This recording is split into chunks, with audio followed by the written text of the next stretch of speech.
बिस्मिल्लाहिर्रहमानिर्रहीम अस्सलाम वालेकुम। इनसाइड द किचन में आज हम आपको सिखाएंगे कि टमाटोस को प्रिजर्व कैसे करते हैं, यानी इनको सेव करके आप कैसे रख सकते हैं।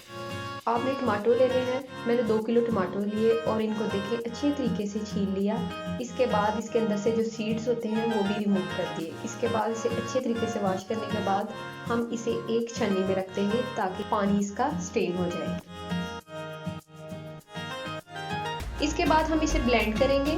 ब्लेंड करने के बाद इसकी प्यूरी बन जाएगी। ये कोई ज़्यादा साइंस नहीं, सिर्फ आपने इसके छिलके उतारने हैं और इसकी प्यूरी तैयार कर लेनी है। प्यूरी तैयार करने के बाद हम इसे पकाएंगे तकरीबन आधे घंटे के लिए मीडियम फ्लेम पे।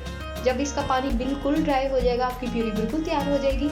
आप इसे फ्रीज़र में रखें 2 महीने के लिए। आराम से आप किसी भी चीज़ में इस्तेमाल कर सकते हैं, हंडिया वगैरह में। वैसे भी नॉर्मली आप जब भी टमाटो यूज़ करें तो आप इसके छिलके और बीज को ज़रूर निकाल दें, क्योंकि ये नुकसानदेह होता है सेहत के लिए। जी, तो हमारी प्यूरी बिल्कुल तैयार हो चुकी है। ये हमने आधे घंटे के बाद आपको दिखाया मीडियम फ्लेम पे पकाने के बाद। सिर्फ इसके पानी को आपने ड्राई करना है।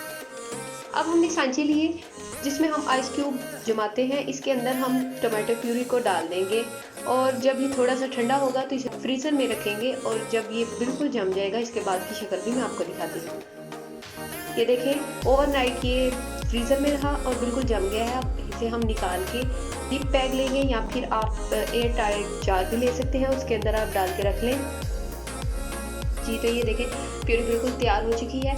आप किसी भी हंडिया में अगर इस्तेमाल करना चाहें तो 1 प्यूरी या 2 प्यूरी अपने कलर के हिसाब से ये जितनी भी आपको रिक्वायर्ड है आप इसे इस्तेमाल कर सकते हैं।